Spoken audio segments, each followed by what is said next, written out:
రామకృష్ణ గారు, మీ అబ్బాయి లైన్ లో ఉన్నాడు, ఏమైనా మాట్లాడతారా?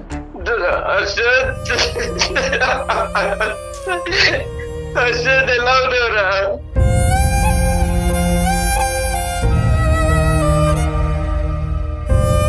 నేను బాగానే ఉన్నాను కానీ మీరు ఎందుకు ఇలా ఏడుస్తున్నారు ఇప్పుడు? రే, మీ అమ్మ నాలుగో స్టేజ్లో ఉందిరా క్యాన్సర్. నిన్ను ఎప్పటి నుంచి నేను కాలు ట్రై చేస్తున్నాను, నాకు ఆగదురా.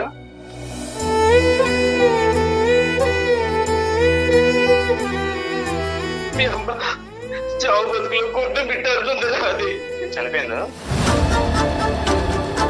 అమెరికా వెళ్ళిన దగ్గర నుంచి నువ్వు ఎందుకు రాదయ్యాలి? నేనేం చేయడం.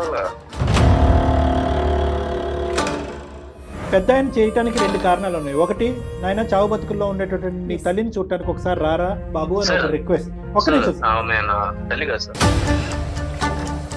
ఒక అనాథగా ఉన్న ఒక బిడ్డను తీసుకొచ్చి పెంచి పెద్ద చేసి ప్రయోజకుడిని చేసి అమెరికా లాంటి కంట్రీకి పంపించడం వాళ్ళు చేసిన తప్ప కాదు. లేదు లేదు, నాకు నా దృష్టిలో ఎప్పుడైనా కానీ నన్ను కన్న వాళ్ళే నాకు తల్లిదండ్రులు, పెంచిన వాళ్ళు కాదు. సరే, ఎందుకంటే ఇది పెట్టుకుని నేను బయట సమాజంలో నేను తిరగలేను. ఇప్పుడు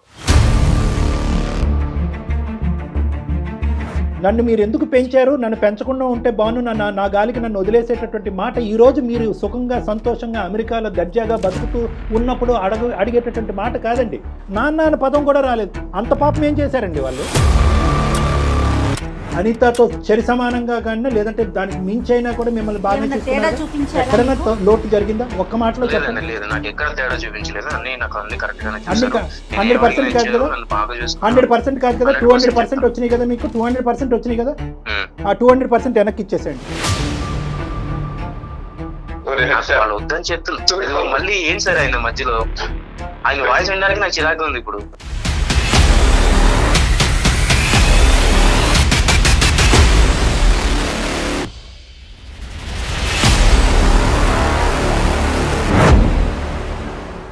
వేరికోస్ వెయిన్స్ కి సరైన చికిత్స కోసం సంప్రదించండి ఎవిస్ హాస్పిటల్.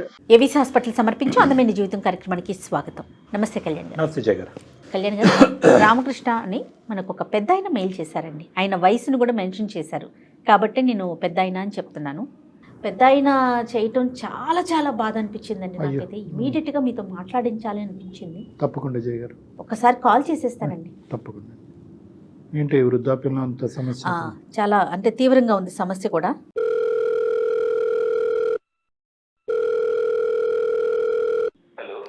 హలో, నమస్తే అండి.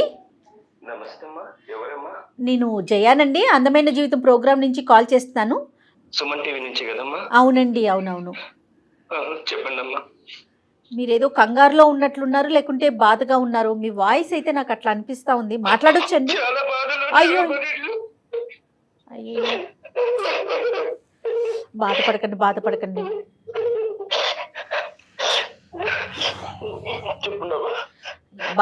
కొంచెం స్థిమితంగా కూర్చోండి. నాతో పాటు డాక్టర్ కళ్యాణ్ చక్రవర్తి గారు ఉన్నారు. ఒక్కసారి మాట్లాడండి అండి, ఒక్క నిమిషం. మనసే బాధ అనిపించేస్తుంది. రామకృష్ణ గారు. రామకృష్ణ గారు నమస్తే అండి. నమస్తే సార్.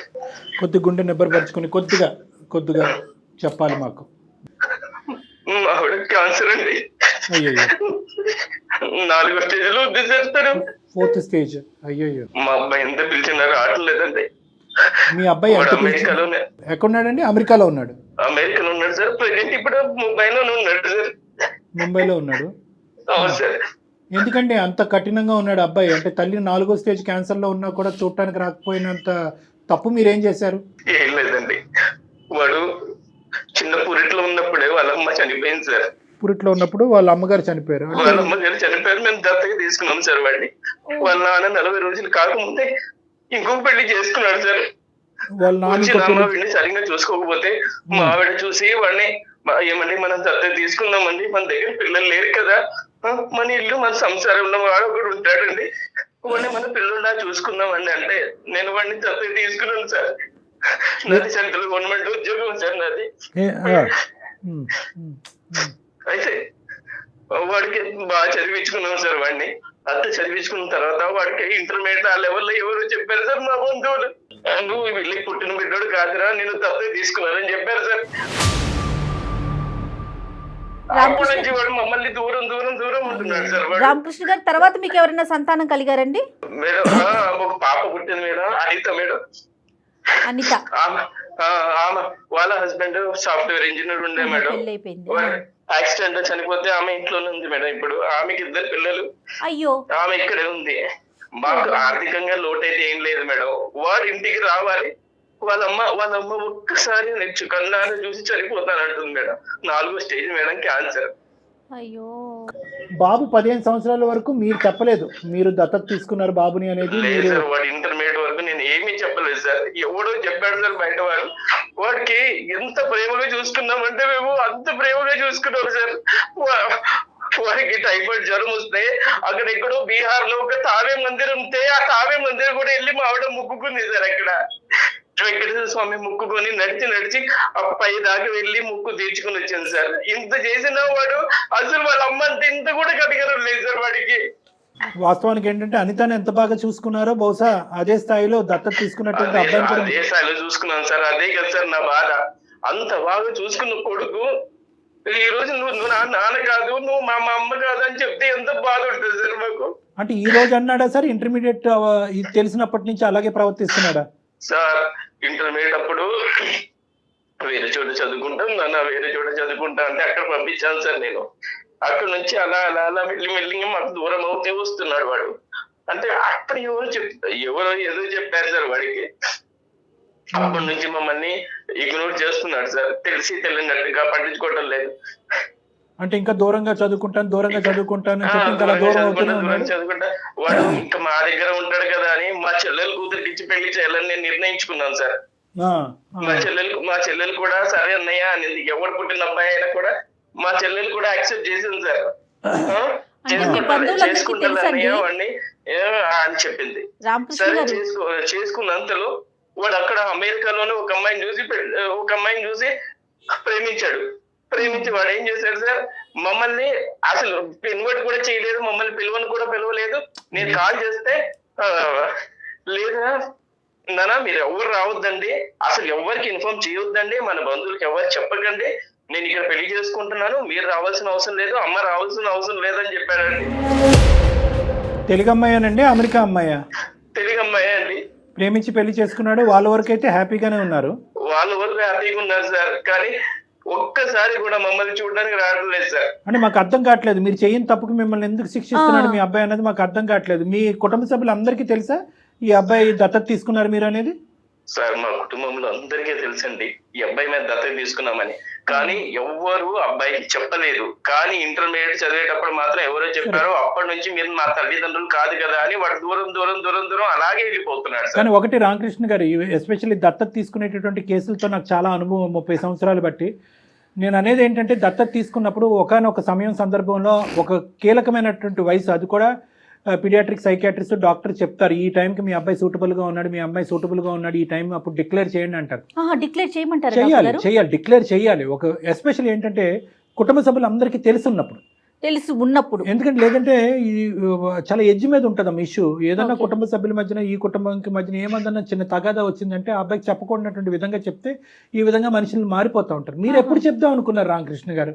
అసలు నా మనసులో వాడు వేరే అబ్బాయి అన్నది నాకు లేదు సార్. మా సొంత అబ్బాయిలాగే చూసుకున్నాం సార్. మీకు లేదు కానీ చెప్పాలన్న ఉద్దేశం కూడా నాకు కాదు మీకు లేదు కానీ వేరే వాళ్ళ ద్వారా ఇటువంటి పిల్లలు తెలుసుకుంటే కనుక వాళ్ళు ఎలా రియాక్ట్ అవుతారో అనేది కూడా మనం ఆలోచించాలి.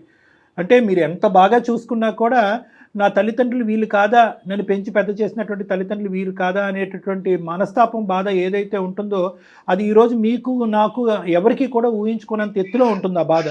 సరే అవన్నీ తర్వాత విషయాలు. అనితతో మాట్లాడతాడా మీ కూతురుతో? అమ్మాయితో కూడా ఏమైనా సంబంధం లేదా? లేదండి, అనిత మా దగ్గరే ఉంటుందండి. అనితతో కూడా వాళ్ళ హస్బెండ్ యాక్సిడెంట్ లో పోయిన దగ్గర నుంచి అమ్మాయి మా దగ్గరే ఉంటుంది. అసలు సొంత అన్నలాగే ప్రేమిస్తుంది. అసలు అమ్మాయి ఎప్పుడు ఇద్దరు పిల్లల్లో తేడా ఎప్పుడు చూపెట్టలేదు సార్. కానీ అతను అమెరికాకి వెళ్ళడానికి సపోర్ట్ అంతా మొత్తం చదివించటం, పెంచటం, పంపించటం మొత్తం మీరే చూసుంటారు కదండి? అన్ని మేమే చూసాం మేడం, నేను మా ఆవిడ. మీ అబ్బాయి పేరేంటి రామకృష్ణ గారు? హర్షద్ సార్. హర్షద్ సార్, మేము హర్షు అని పిలుస్తాం. హర్ష. హర్ష. అవును సార్. సార్ ఇప్పుడు హర్ష మనసులో ఈ విధమైనటువంటి ఒక అభిప్రాయం ఉంది, మిమ్మల్ని చూడకూడదు, మీ కుటుంబాన్ని కాదనుకుంటున్నాడు, పెంచినటువంటి తల్లిదండ్రులను వద్దనుకుంటున్నాడు అనేది ఇప్పుడు మీ భార్య గారు 4వ స్టేజ్ క్యాన్సర్లో ఉన్న తర్వాత తెలిసిందా? అంతకు ముందు నుంచే మీకు ఒక హింట్ ఉందా? సార్ అంతకు ముందు నుంచే ఉంది సార్. మాతో ఉండడం వాడికి ఇష్టం లేదు. నా కూతురికి ఎంత విలువిస్తున్నానో నా కొడుకు కూడా నేను అంతే విలువిస్తున్నాను సార్. ఇద్దరికి సమానంగానే పంచుతాను సార్ నేను. ఇది డబ్బుకి ఆస్తికి సంబంధించిందంటే కనుక ఈ లెక్క ఇక్కడ వరకు కూడా వచ్చి ఉండేది కాదండి. ఫస్ట్ ఆఫ్ ఆల్ మనం కనుక్కోవాల్సింది ఏంటంటే ఆ అబ్బాయి మనసులో ఎటువంటి భావం ఉందన్నది మనం కనుక్కోవాలి. ఫస్ట్ అక్కడి నుంచి మనం కనుక్కోగలితే అసలు మనతో మాట్లాడితే కనుక అది ఒక మెట్టు ఎక్కినట్టే. మనతో అసలు మాట్లాడతాడా లేదా అనేది ఫస్ట్ మనం చూడాలి. ఆ అబ్బాయి ప్రస్తుతం ఎక్కడున్నాడు రామకృష్ణ గారు? సార్ ముంబైలో ఉన్నాడు సార్. ఏదో పని మీద వచ్చాడు వాడు. మరి మీరు ఫోన్ కలిపితే ఎత్తుతాడా లేదంటే మేమే కలపాలా? సార్ నేను కలిపితే అసలు ఎత్తడం లేదు సార్. నా ఫోన్ ఎత్తటంలా, నా కూతురు ఫోన్ ఎత్తడం లేదు వాడు. మనమే కలపాలి. మనమే కాల్ చేద్దాం. అయితే రామకృష్ణ గారు మీరు నెంబర్ ఫార్వర్డ్ చేశారంటే నేను ఒకసారి అతనికి కాల్ చేసి మాట్లాడతాను. సరే మేడం, నేను ఫార్వర్డ్ చేస్తున్నాను. రైట్ అండి. పాప ఆయన మాట కూడా మాట్లాడలేకపోతున్నాను. తప్పకుండా అండి, మా ప్రయత్నం మేము 100% చేస్తాం. డాక్టర్ గారు మాట్లాడతారు.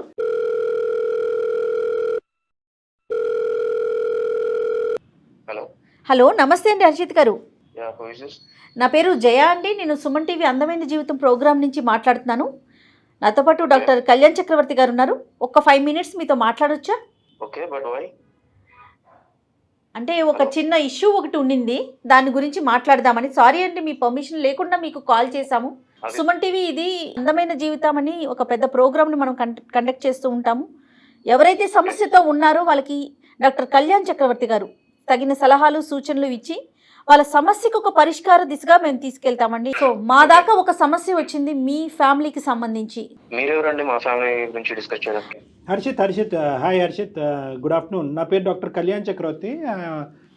Let me introduce myself. తర్వాత మీకు ప్రోగ్రామ్ ఎందుకు, అసలు మీకెందుకు, మిమ్మల్ని ఎందుకు డిస్టర్బ్ చేస్తున్నాం, సో కాల్ డిస్టర్బెన్స్ అని అనుకోవచ్చు. చాలామంది అలాగే అనుకుంటారు, మీరు అలా అనుకోవటంలో కూడా తప్పులేదు. నేను డాక్టర్ కళ్యాణ్ చక్రవర్తి. నేను consultant psychiatrist and relationship counsellor with 30 year experience నాకు. సో ఈ మీడియా, ఈ ప్లాట్ఫామ్ అనేటటువంటిది ఏంటంటే not to trouble you or struggle you, మిమ్మల్ని ఇబ్బంది పెట్టి బాధపెట్టి కాదు. ఒక 2 minutes వినండి, నేను చెప్తున్నాను. నేను ఎవరో తెలిస్తేనే కదా మీరు నాతో మాట్లాడటానికి ఒక అవకాశం ఉంటుంది. నేను ఎవరో తెలియకుండా ఒక అనామకుడితో మీరెందుకు మాట్లాడతారు? ఇది నా ఫ్యామిలీ గురించి నేను మీకు చేయలేదు. మీ ఫ్యామిలీ గురించి ఒక సలహా సూచన తీసుకుని ఒక పెద్ద ఆయన పడేటటువంటి బాధ మీ వరకు తీసుకొస్తే మీరు ఏమన్నా దానికి ఒక సలహా సూచన ఇస్తారేమో అనే ఉద్దేశంతో, ఒక మానవతా దృక్పథంతో చేసేటటువంటి ప్రయత్నం. నా రెజ్యూమ్ మీకు అనవసరం. మాట్లాడుకోవట్లేదు అనేది మీ నాన్నగారు చెప్పేటటువంటి మాట అండి. రామకృష్ణ గారు చాలా బాధాకరంలో, చాలా భయంకరమైనటువంటి వేదంతో ఈరోజు మీ నాన్నగారు మాకు ఫోన్ చేసి అతను ఏ స్థాయిలో ఉన్నాడంటే అతని మానసిక పరిస్థితి అది వర్ణాతీతం. నా మాటల్లో కూడా నేను చెప్పలేను. మేము చూడలేకపోతున్నటువంటి మీ తల్లిగారు ఎవరైతే ఉన్నారో ఆవిడ 4వ స్టేజ్ క్యాన్సర్లో చావు బ్రతుకుల మీద కొట్టుమిట్లాడుతున్నారు. ఆవిడ ఆఖరి కోరికగా కేవలం మీ మొహం చూడాలి, మీతో మాట్లాడాలి అనేటటువంటి ఆలోచనతో పరితపించిపోతున్నారు. ఎటువైపు పోవాలో అర్థం కాక మీరు ఫోన్లు ఎత్తక, మీరు మెసేజ్లకు రెస్పాండ్ అవ్వక మా వరకు వచ్చారు రామకృష్ణ గారు, మీ తండ్రి గారు. దాంతో ఆ కేసు టేకప్ చేసుకుని మీ వరకు రావటం జరిగింది. దయచేసి ఒక 2 నిమిషాలు మనం మాట్లాడుకుందాం. కాదండి, ఇప్పుడు రామకృష్ణ గారు కాదు, రామకృష్ణ గారి యొక్క బాధని మేము అర్థం చేసుకుని మీ వరకు వచ్చాం. మీరు ఏమన్నా మాట్లాడదలుచుకున్నారా మాతో? లేదండి, నేనేం మాట్లాడదలుచుకోవట్లేదు. ఒక 2 minutes అండి ప్లీజ్, నా రిక్వెస్ట్. చెప్పండి. రైట్, ఓకే, థ్యాంక్ యూ అండి. మీరు అర్థం చేసుకున్నారు. నేను అర్థం చేసుకోలేదు, టైం ఇచ్చాను. Okay, thank you. What ever, ఏదైనా నాకు ఒకే విధంగా వినిపిస్తున్నాయి. కానీ నేను చెప్పేది ఏంటంటే రామకృష్ణ గారు కూడా, మీ నాన్నగారు కూడా ఇక్కడ లైన్లో ఉన్నారండి. మీరు డైరెక్ట్గా ఫోన్ ఎత్తట్లేదు కాబట్టి మేము ఈ పద్ధతిలో మీకు కాల్ చేయవలసి వచ్చింది. రామకృష్ణ గారు, మీ అబ్బాయి లైన్లో ఉన్నాడు, ఏమైనా మాట్లాడతారా?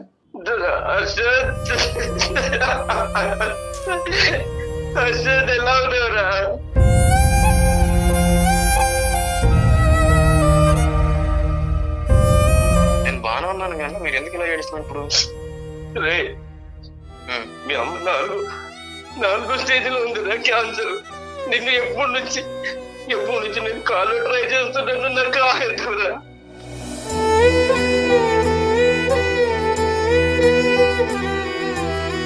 మీ చెల్లి ఇన్ని రోజుల నుంచి చేస్తుంది. మీ అమ్మ చావు బతుకులు కొట్టు బిట్టాడుతుంది. అది చనిపోయిందా?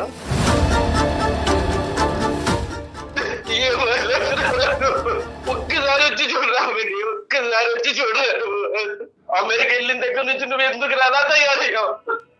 నేనేం చేయడం నన్ను అర్థం చేసుకోవడంలో తప్పు పడ్డారు అంతే. ఏం తప్పు చేశాను రా చెప్పు. ఎందుకు ఇవన్నీ ఈ సోలంతా నాకు ఎందుకు చెప్తాను ఇప్పుడు? అదే ఒక్కసారి వచ్చి మీ అమ్మని చూసేళ్ళురా, మీ అమ్మ పరిస్థితి ఎలా ఉందో చూసేళ్ళురా. లేదు ఇప్పుడు మీరు నాకు ఇంత ఫోన్ చేసి కాల్ మాట్లాడి మాత్రం అన్ని జరిగిపో ఓకేనా? ఒక్కసారిగా నీ కాళ్ళు పట్టుకుంటారా, కాళ్ళు పట్టుకుంటారా, నీ కాళ్ళు పట్టుకుంటారా? ఒక్కసారి అప్పించి రామకృష్ణ గారు నా దగ్గర వద్దు. హర్షిత్ ఒక్క నిమిషం, రామకృష్ణ గారు ఒక్క నిమిషం, నేను ఉన్నాను ఇక్కడ. ఒక 2 నిమిషాలు మనం మాట్లాడుకుందాం. హర్షిత్, నువ్వు ఇంత కఠినంగా మాట్లాడుతున్నావు, కానీ నిన్ను నిలదీసి నిన్ను ఒక పద్ధతిలో మాట్లాడేటటువంటి కెపాసిటీ నాకు ఉన్నా కూడా నేను అలా మాట్లాడాలని అనుకోవట్లేదు. ఎందుకు అంటే కనుక ఈరోజు మీరెవరండి అని చెప్పి 2 నిమిషాల్లో నువ్వు ఫోన్ పెట్టేస్తే కనుక ఇంక ఈ కథ కంచుకెళ్ళినట్టే, మనం ఏం చేయలేం. ఆ పెద్ద అయినటువంటి మనసు, అతను పడేటటువంటి బాధని, ఇంట్లో ఉన్నటువంటి మీ తల్లి యొక్క దిక్కులేనటువంటి పరిస్థితిని చూస్తూ నేను నీతో ఇప్పటికీ కూడా మర్యాదగా నిదానంగానే మాట్లాడాలని అనుకుంటున్నాను. అది నా సంస్కారం అనుకుంటాను, నా అనుభవం అనుకుంటున్నాను. రెండే మాట్లాడి పెద్ద ఆయన చేయటానికి 2 కారణాలు ఉన్నాయి. ఒకటి, నాయన చావు బతుకుల్లో ఉండేటటువంటి నీ తల్లిని చూడటానికి ఒకసారి రారా బాబు అని ఒక రిక్వెస్ట్. ఒక నిమిషం, తల్లి కాదు నాన్న, తల్లిని ఒకటి నిమిషం నాన్న. ఈ డిబేట్లోకి వెళ్తే మనం ఎంతసేపన్నా మాట్లాడుకోవచ్చు. ఎవరిని తల్లి అంటారు? ఎవరు తల్లి అంటే ఎవరు? అంటే నిన్ను కనీ పెంచి పెద్ద చేసి ఈ స్థాయి వరకు తీసుకొచ్చినటువంటి వ్యక్తిని తల్లి అంటాం తప్ప. అంటే ఓన్లీ కనకపోతే తల్లి కారా అండి? పెంచి పెద్ద చేయలేదు, ఆవిడ తల్లి కాదా మీకు? ఆవిడ చేసిన ప్రయత్నాలు కాదు. లేదు నాకు నా దృష్టిలో ఎప్పుడైనా కానీ నన్ను కన్న వాళ్ళే నా తల్లిదండ్రులు, పెంచిన వాళ్ళు కాదు. సరే, మీకంటే ఇది పెట్టుకుని నేను బయట సమాజంలో నేను తిరగలేను. మీరు ఆ ట్యాగ్ గురించి బాధపడుతున్నారా? అంటే నాకు నన్ను ఆ ట్యాగ్ గురించి నేను వాళ్ళ దూరం పెట్టింది కూడా దాని గురించి. నాకు అవసరం లేదండి అలాంటి రిలేషన్స్, నాకు అవసరం లేదు అలాంటి ఎమోషన్స్, నాకు వద్దు. అంటే ఎందుకు పేరు సంపాదించుకున్నాను, ఎందుకు ఫలానా అని చెప్పేసి నన్ను ఎవరు నోటీస్ చేయొద్దు. కాదు, ఎందుకు బాధపడుతున్నారు మీరు? నాకు అర్థం కానిటువంటిది ఏంటంటే, ఓకే మీకు అనిపించేటటువంటి ఒక అంశం అంటే, నాకు కన్న తల్లి ఒక ఏ తల్లి అయితే నన్ను కన్నదో ఆ తల్లి నన్ను పెంచి పెద్ద చేస్తే కనుక అది మీకు నచ్చుతుంది. ఏ తల్లి అయితే కనుక కనదో, ఏ తల్లి అయితే కనుక మమకారంగా మిమ్మల్ని పంచుతుందో ఆ తల్లి చేయనటువంటి పాపానికి ఈరోజు శిక్ష అనిపించాలా? అలా మీరు అనుకుంటే నేను ఏం చేయలేనండి. నాకు ఇక్కడ కావాల్సిందంటే ఏంటి, నాకు సమాజంలో కొంచెం పేరు కావాలి. సో వీళ్ళ వల్ల నా పేరు అనేది స్పాయిల్ అయ్యేలా ఉంది. అది నాకు తెలియదు రీజన్ ఏంటి, ఎట్లా ఏ విధంగా అవుతుందో మరి మీ కాన్సెప్ట్ ఏంటో మాకు అర్థం కావట్లేదండి హర్ష గారు.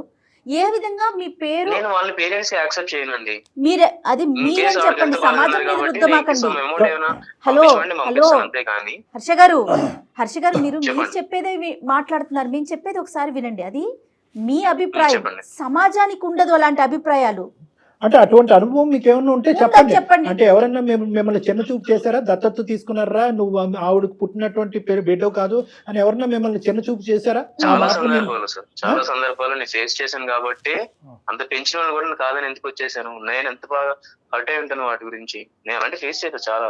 అదే నేను వాళ్ళకి దూరం పెట్టేశాను. మీరు ఇంతలాగా మాట్లాడుతున్నా కూడా I'm not ready to face that. Okay, you are not ready to face that, but where is this originating from అనేది ఒక్కసారి ఒక సైకాట్రిస్ట్గా అనలైజ్ చేసుకుంటున్నాను. ఎక్కడి నుంచి ఇది పుట్టుకొచ్చింది? అందుకంటే మీరు ఇంత కఠినంగా ఆవిడుందా, చనిపోయిందా, మీరు ఎందుకు ఇలాంటి సీరియల్ నాటకం ఆడుతున్నారు, ఇలాంటి మాటలు అన్నా కూడా నేను మధ్యలో దూరి నా కోపాన్ని వ్యక్తపరచలేదు. ఎందుకంటే కనుక ఆ లేత వయసులో, ఏదంటే 15 to 17 years వయసులో, ఇంటర్మీడియట్ టైంలో ఎవరో మీకు వీళ్ళు కాదురా నీ తల్లిదండ్రులు వాళ్ళు అని చెప్పినప్పుడు మీ మనసు ఎంత గాయపడిందో అనేది నాకు అర్థమైంది.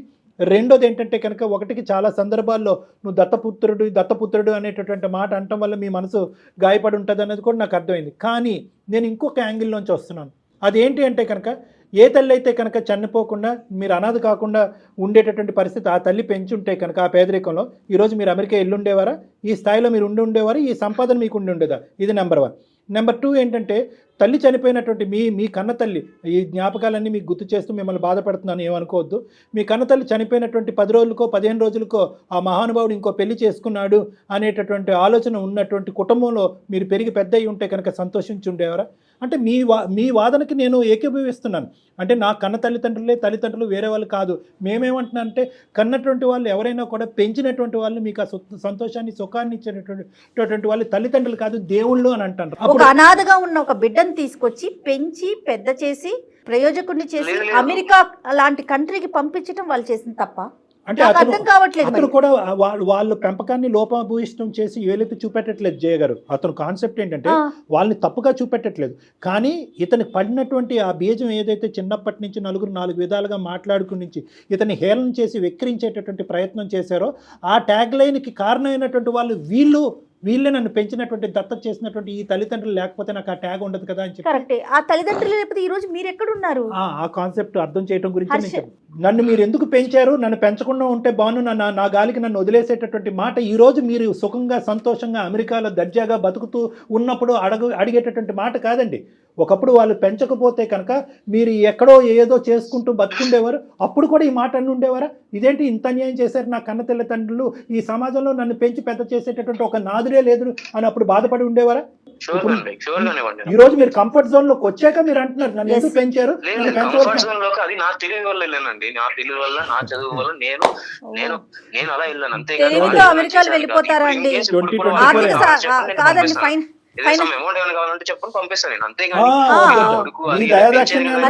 హర్ష గారు మా ఫ్యామిలీలో కూడా పిల్లలందరూ కూడా అబ్రాడ్ కంట్రీస్ లో ఉన్నారండి. ఓన్లీ తెలివితేటలతో వెళ్ళిపోరు, ఫైనాన్షియల్ సపోర్ట్ కూడా కావాలి.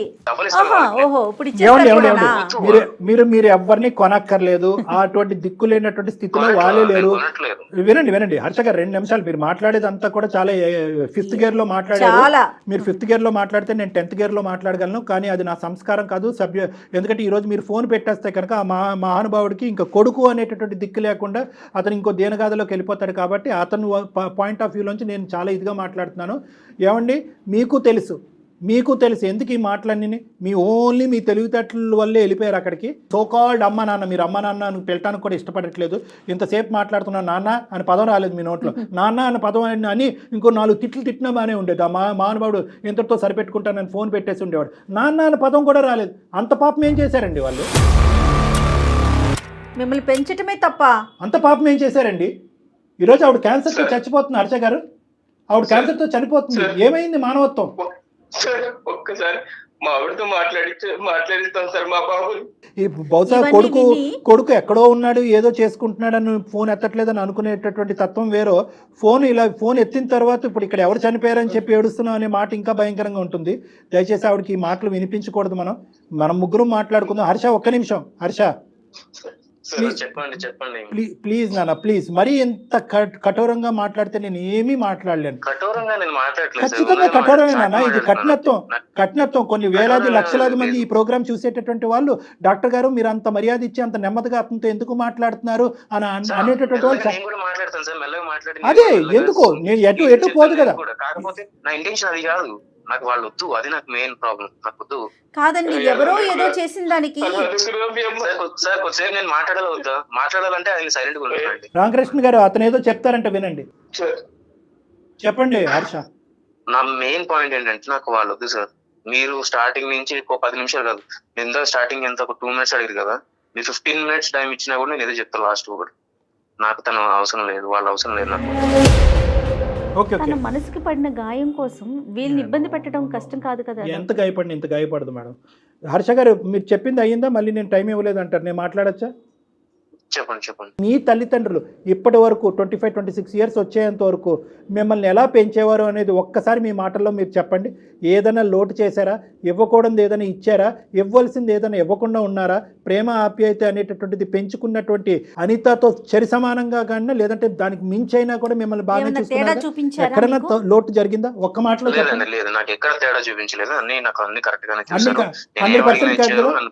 100% కాదు కదా, 200% వచ్చినాయి కదా మీకు. 200% వచ్చినాయి కదా, ఆ 200% వెనక్కి ఇచ్చేసేయండి.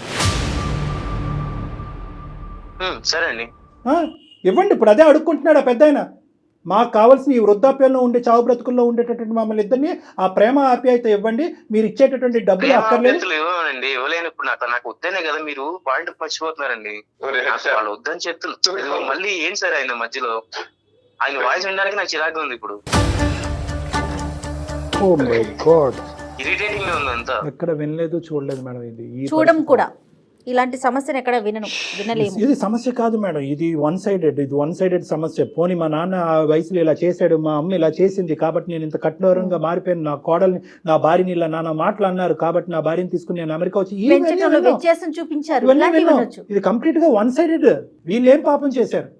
ఎలా హర్ష ఈ ప్రాబ్లం కి మేము సొల్యూషన్ చెప్పలేము.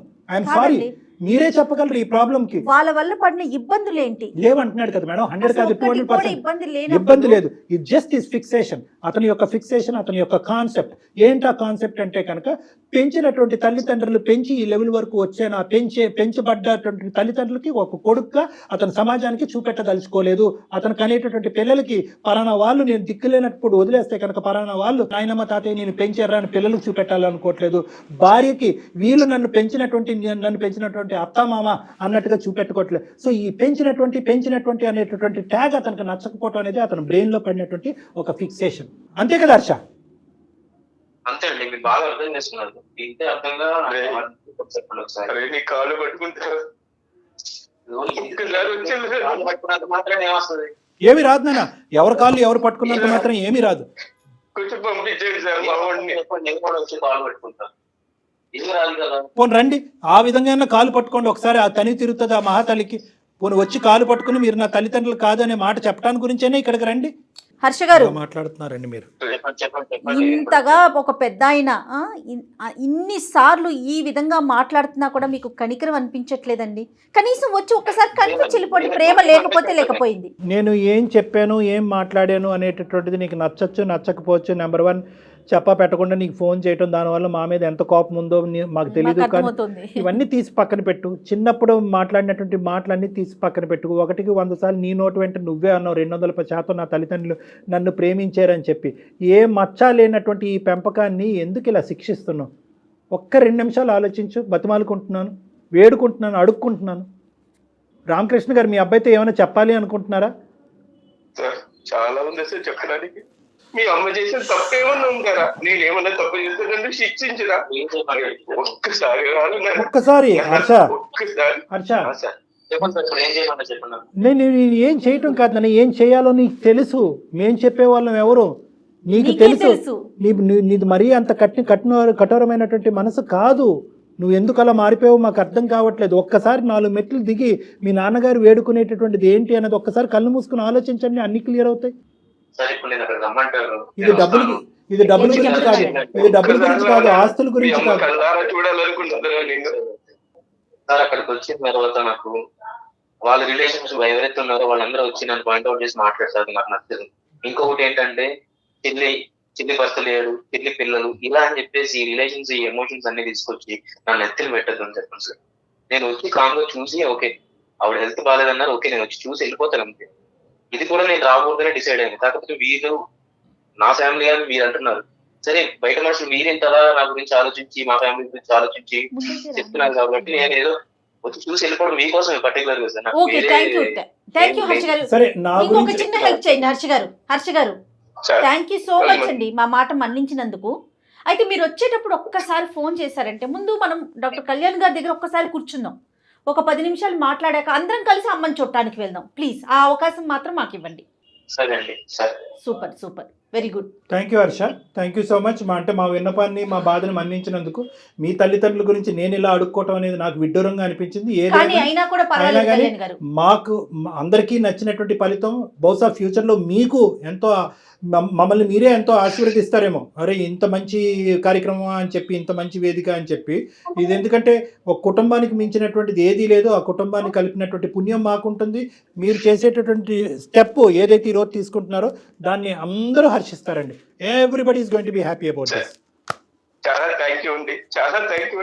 అతను వస్తాడు, అంత మంచిగా జరగబోతుంది. ధైర్యంగా హ్యాపీగా ఉండండి. ముందుగా మీ భార్య గారికి జరిగినటువంటి సంభాషణ కూడా ఆవిడకి ఒకసారి తెలియపరిచి గుండె ధైర్యం చేయండి. థ్యాంక్ యూ రామకృష్ణ గారు. థ్యాంక్ రైట్ యూ అండి. థ్యాంక్ యూ రామకృష్ణ గారు, హర్ష గారు, thank you so much. Thanks sir.